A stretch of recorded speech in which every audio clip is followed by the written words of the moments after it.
Ward number 9 માં ભારતીય જનતા પાર્ટીની વિજય વિશ્વાસ રેલી યોજાઈ અને જેમાં મોટી સંખ્યામાં જનમેદની ઉમટી પડી હતી। વોર્ડ નંબર 9 કે જે ગત ટર્મની વાત કરીએ તો હાઈએસ્ટ વોટોથી અહીં ભારતીય જનતા પાર્ટીના ઉમેદવારોએ જીત હાંસલ કરી હતી અને ફરી એક વખત હવે તેઓ મેદાનમાં છે ત્યારે લોકોનો વિશ્વાસ જીતવા માટે તેઓ લોકોની વચ્ચે જઈ રહ્યા છે, જનસંપર્ક કરી રહ્યા છે। આજે તેઓ દ્વારા વિજય વિશ્વાસ રેલીનું આયોજન કરવામાં આવ્યું હતું। વોર્ડ નંબર 9ના વિવિધ વિસ્તારમાં આ રેલી ફરી અને જેમાં મોટી સંખ્યામાં લોકો ઉપસ્થિત રહ્યા હતા।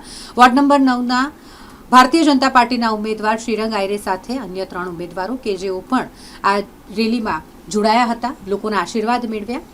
ખિલસે કમળ જીતશે ભાજપના નારાઓથી સમગ્ર વાતાવરણ ગુંજી ઉઠ્યું હતું। અહીં સૌનો સાથ સૌનો વિકાસ અને વોર્ડ નંબર 9માં જે વિકાસના કાર્યો કાઉન્સિલરો દ્વારા કરવામાં આવ્યા છે પાછલી ટર્મમાં તે જ કામોને ધ્યાનમાં રાખીને આગળ કયા કયા કામો કરવાના છે તેને લઈને તેઓ લોકો વચ્ચે જઈ રહ્યા છે। લોકો તરફથી પણ ખૂબ જ સારો એવો પ્રતિસાદ વોર્ડ નંબર 9ની ભારતીય જનતા પાર્ટીની પેનલને મળી રહ્યો છે। સાથે જ જ્યારે 26 તારીખે મતદાન કરવાનું હોય ત્યારે સૌ મતાધિકારનો ઉપયોગ કરે તે માટે તેમણે મતદારોને પણ અપીલ કરી હતી। આજે અમે વોર્ડમાં વિજય વિશ્વાસ રેલી રાખી છે।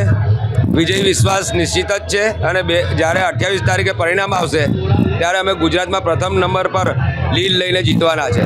શ્રીરંગભાઈએ કીધું એમ વિરોધ પક્ષની ડિપોઝિટ તો જશે અને સાથે સાથે હું સૌને એવું કહેવા માગું છું કે નરેન્દ્રભાઈ મોદી સાહેબ આપણા આણંદની વડાપ્રધાન છે, એમને 2047માં જે સંકલ્પ લીધો છે વિકસિત ભારતનો, એમાં અમે સૌ કાર્યકર્તાઓ વોર્ડની જનતા સાથે મળી અને એક ઘર અને એક લાભાર્થી બાકી ના રહી જાય, વિકાસના કોઈ કાર્યો બાકી ના રહી જાય, એ ચોક્કસથી અમે સૌ ધ્યાન રાખી અને અમારું સર્વસ્વ શ્રેષ્ઠ એમને આપીશું, એટલું જ કહીશ। 9માં મહારેલીનું આયોજન કરવામાં આવ્યું છે। વોર્ડ 9ના તમામ નાગરિકો આજરોજ અમારી સાથે જોડાયા છે, એ બદલ હું તમામ નાગરિકોનો ખૂબ ખૂબ ધન્યવાદ આપવા માગું છું। આજ રોજ ઇલેક્શન વોર્ડ 9ની અંદર વિજય વિશ્વાસની રેલીનું આયોજન કરવામાં આવ્યું છે ત્યારે અમારા મત વિસ્તારના લોકો અમારી સાથે તમે જોઈ રહ્યા છો, ખૂબ સ્વેચ્છાથી લોકો જોડાયા છે અને અમને ખાતરી છે કે અમે 4 ઉમેદવાર બહુમતી જીતવાના છે। આજરોજ ward number 9 Vadodara Bharatiya Janata party તેમજ અમારો વોર્ડ નંબર 9 ફરીથી એક વખત નવો ઇતિહાસ રચવા જઈ રહ્યો છે। જેવી રીતે 2021ની અંદર સમગ્ર વડોદરા શહેરની અંદર પ્રથમ ક્રમાંક સાથે અમને જ્યારે વિજેતા કર્યા હતા, એવી જ રીતે આ વોર્ડ નંબર 9ની જનતાએ હંમેશા અમારા પર આશીર્વાદ રાખ્યા છે અને આવનારા સમયની અંદર તેઓના આવા જ આશીર્વાદના કારણે એક નવો ઇતિહાસ સર્જાશે અને એ ઇતિહાસ સમગ્ર ગુજરાતની અંદર લખાશે।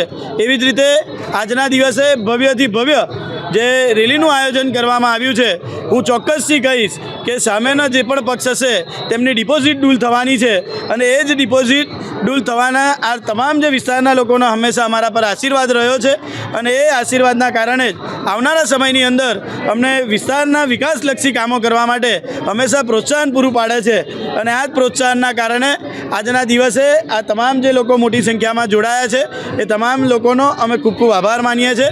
ભારતીય જનતા પાર્ટીના એ સનિષ્ઠ કાર્યકર્તાઓનો અમે આભાર માનીએ છીએ કે જેઓ હંમેશા રહ્યા છે અને આવનારા સમયમાં પણ તેઓ અમારી સાથે રહેવાના છે।